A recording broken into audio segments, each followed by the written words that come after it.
Okay, go ahead. All right.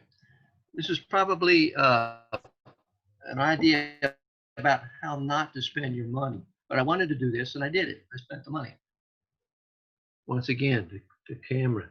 This thing, if you recognize this box, whatever, it's from the Dispay, if I pronounced it correctly, Craft Tools Company, China. And they sell. Hey, John, can I interrupt just for a second? Yeah. When there's background noise from everyone else, their image shows up instead of yours. So I'm going to mute everyone else. I just want to let everyone know. And then once everyone's muted, then you can continue. And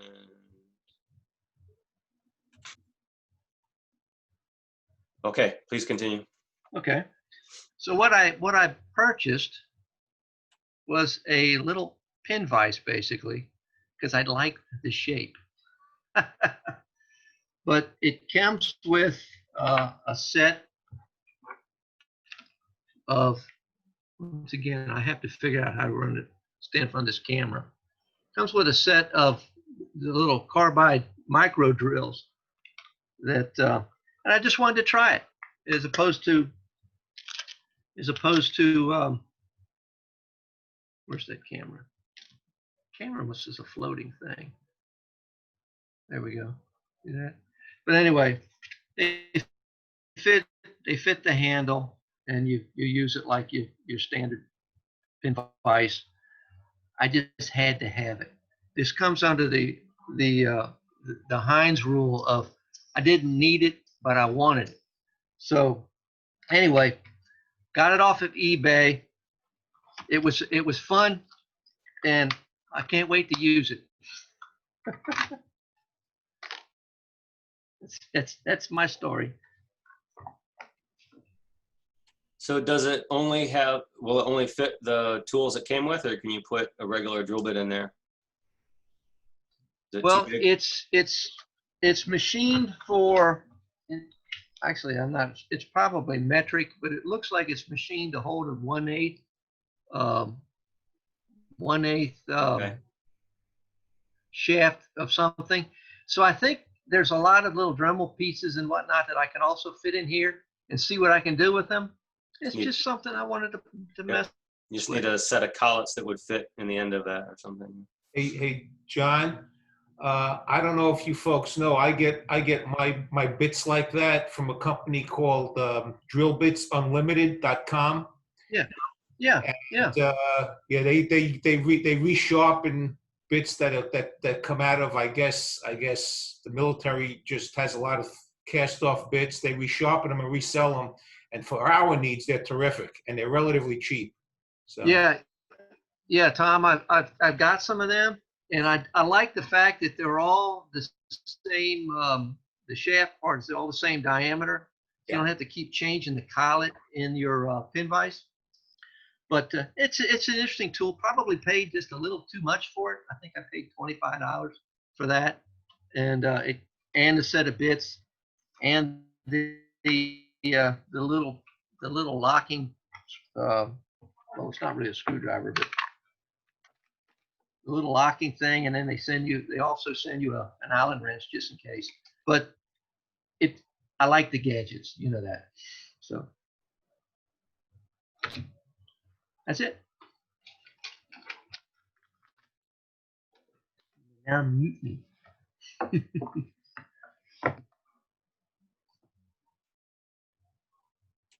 Oh, I'm here. I was I was speaking while unmuted, or speaking while muted. What I was saying was there anyone else who wanted to do a show and tell item? And don't forget that you've been muted. So if you want to show and tell something, you have to unmute yourself to speak up. And I said all of that while the mute button was on. So. What did you say? Well, I'll go. I was being an idiot. I alluded to the fact that I had, well, you know, you blocked my sharing. Unblock my sharing there, Greg.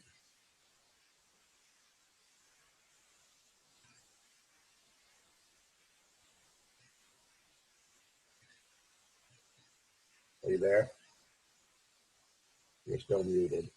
Yeah, I was working on trying to allow you to share, but I don't see that option on next to your window. Let's see where else would it be. In the main menu. Video settings, maybe.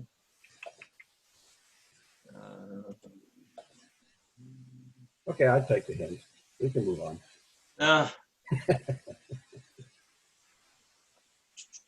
It's got to be here somewhere.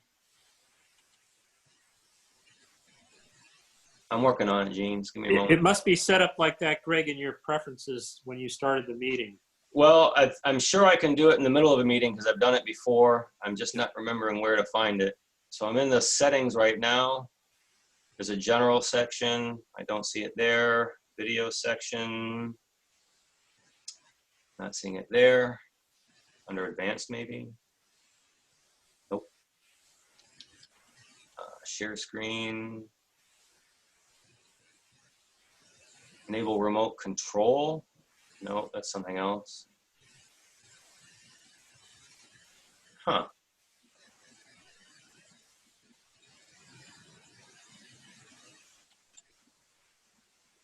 All right. I mean, it's not critical.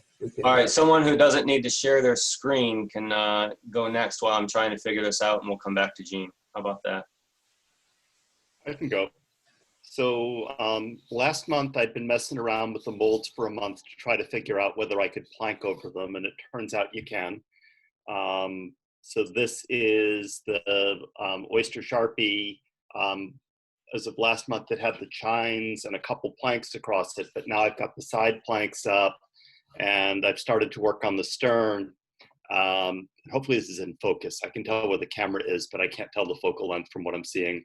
The rounded stern that I have to start working on. So I think I'm past the parts that I was really stumped on.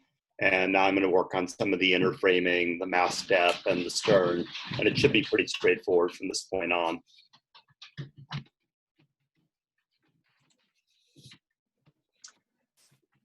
All right.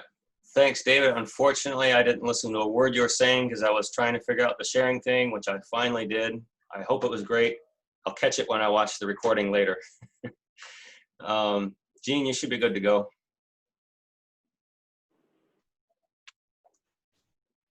Where'd Gene go?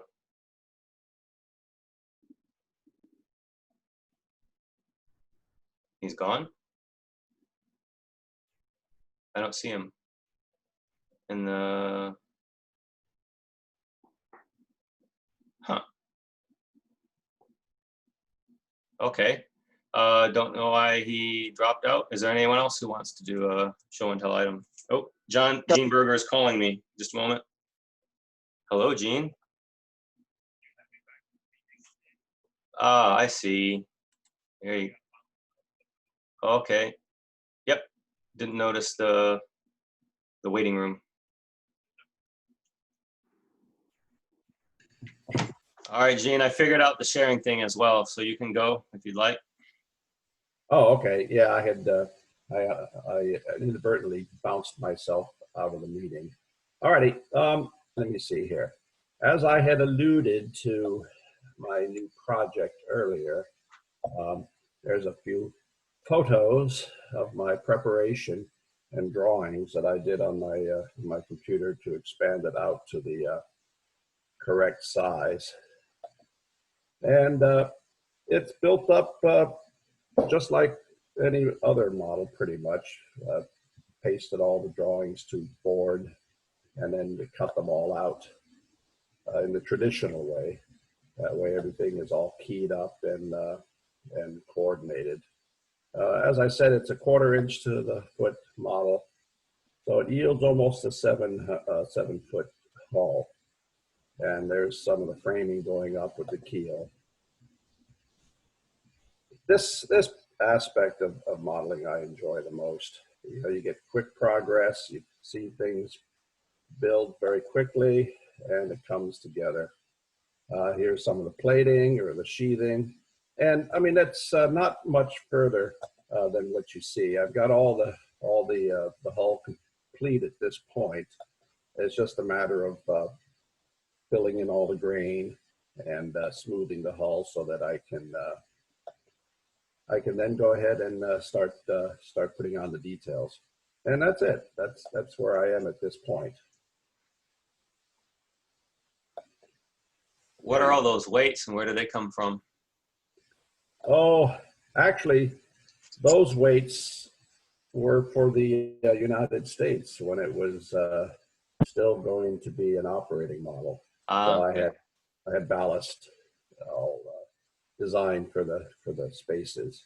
But since the boat is in the case, they now become just generic weights. And Gene, sorry, which ship is this? I got distracted for a second. This is a destroyer escort, a Butler class destroyer escort. It's kind of a repeat of the model that I had done earlier in half the scale. It was my wife's father's boat during the war, so I wanted to make a bigger one. Here was my attempt at sheathing the plating using styrene. I got as far as this, primed it to see what the effect would be, and was disgusted with it. So I stripped it all off, and I'm going to do an alternate method to depict the plating. Probably the painting method. It's almost as subtle, but it's going to be a lot cleaner looking. This just was too rough and tumble for my likes. So, you know, I mean, one step forward, two back. That's how you make progress. And that's it.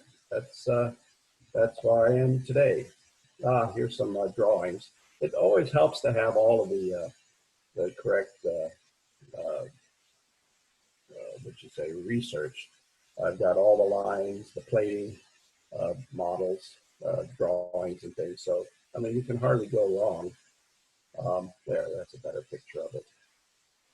So, this will probably take me, I don't know how long, but at least it keeps my interest peaked, and I'm not building again without having to worry about all the little. So where did you get your plywood, and how did you find a sheet that wasn't horribly warped? Actually, it was it's just 1/8 inch plywood, Luan, that I used. Didn't have to be terribly robust in and of itself, but once it's all keyed together, it comes quite. The sheathing in 1/8 inch basswood. I would have some, a good surface to sand against, and it has a tight enough grain that it won't take too much filling.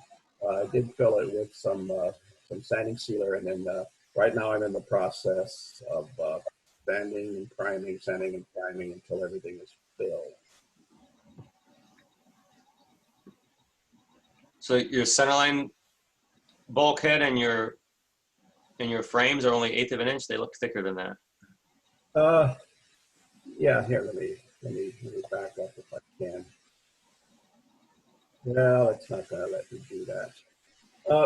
Yes, it's only 1/8 inch. Okay. I didn't need anything thicker than that. I just needed something just to hold the basswood. Mm-hmm.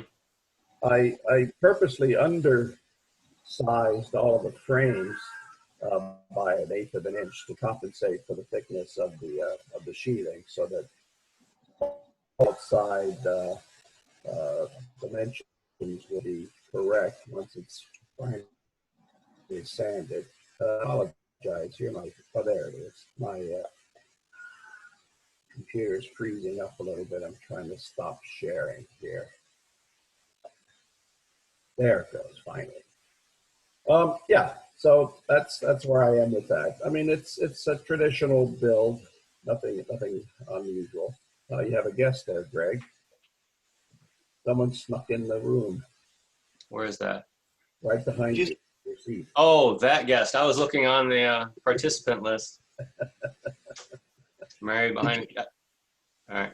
I'm using the speaker view, so I don't actually see myself on the screen at all. So here we go. Okay, now the cat just snuck in. Here we go. Finish Olympia, or did you just put it aside for a while? I just put it aside for a while. The last that I made progress on that, I think I showed you the guns I made, the 6-pounders. I did finish the searchlights that go up on the tower and the fighting tops, and that's where it ended. So it's off to the side, collecting dust right now.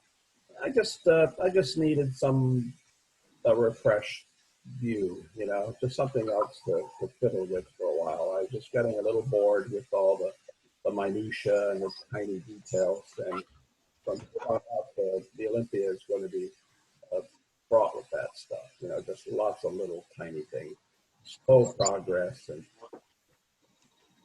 okay. You're not the only one who has an uninvited guest. Yeah. Yeah. So I thought, I'll fiddle with this for a while, and then kind of renew my enthusiasm for it. All right, that's it. Good. It looks fun. Anyone else? Yeah, I have an update. See if I can get the camera switched over.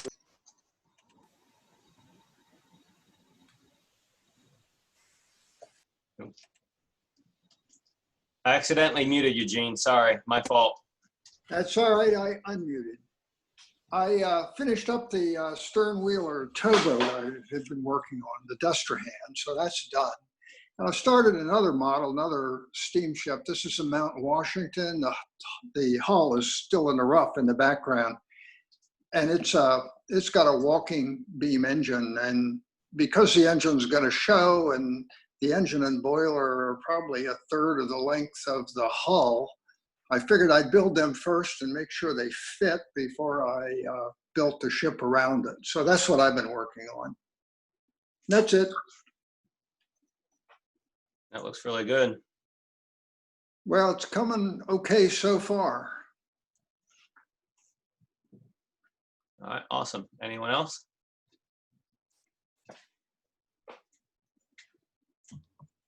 I'll go. No. Okay. All right. Let's see. This is a kit model of HMS Beagle, and not a lot of progress this month. I got the prow on, which was a real pain in the butt. The wood pieces weren't bad because they were pre-cuts, but there was all of this 1 millimeter and 1.5 millimeter brass rod that had to be bent and curled and fitted against the angles, and then more angles on the pieces that are inside and everything, and that was pretty tough. But anyway, I got that part done, and I started working on the next challenge, which is the gun port lids. And it's not just a question of putting a flap on the outside and calling it a lid. You actually have to plug part of the thickness of the bulwarks here. And not knowing when I was putting the bulwarks on, they had pieces that you cut out for the gun ports. So I cut out those pieces and put the bulwarks on and tossed those pieces. And turns out that you're supposed to keep those and put them in later. So I got back with Okra, and they're supposedly sending me another set of bulwarks or else those pieces, but probably wouldn't matter because at my skill level, of course, these gun ports aren't perfect rectangles. And so I wound up taking some of the wood that the laser cut pieces for the bulkheads are on and cutting that down to make plugs to go into each of these, and then add on the this side's finished. Add on the flap that's going to be the gun port lid. And of course, since I can't get it all square and to fit right on the inside, then in order to, so you don't see daylight around them, I took some of those thin pieces of mahogany and cut a very thin strip to go around the insides of the bulkhead, which is on this side here. And it actually looks pretty good. And once I get some, once I get some clear on there, it's going to blend in with the rest of the mahogany and look pretty good. But it's a real pain in the butt doing these things too. And like I say, I suffered through getting one side done, and now I got to struggle through getting the other side done. And it's just one of those things. But that's where I am. Looks good. Looks good, Hank. Thanks. Is there a next?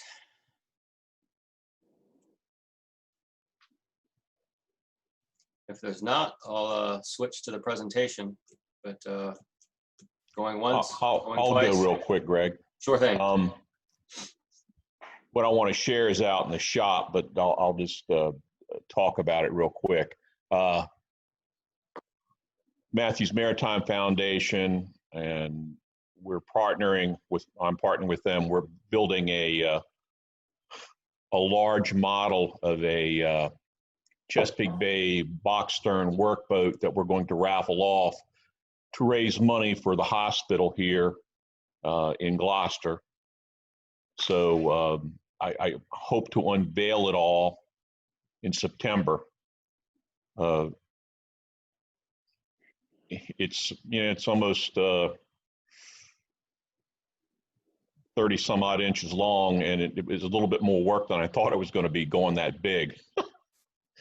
But we hope to raise some money for the hospital. We'll raffle it off in the future, but it's been a bit of a challenge, and I've had to figure a few things out. But it's starting to come together pretty good, and I'm working on the deck house or finishing the house up and some of the other things. But I'll unveil that in the future. And like I say, we're going to raffle it off. Do you have a smartphone? Yes. You can download the Zoom app and then go out to your shop and use the camera to show things if you want to do that in the future. So now, all right, I'll try that. Yep. I did that in our first meeting. Took my phone and went out to the wood shop to show what a horrible mess it was. Oh no, there won't be any surprise there for mine. But yeah, I've got a couple pieces in museums, and so I want to do something that way. So, all right. All right. Any last takers? Okay, just hearing crickets. I'm going to take the presentation rights.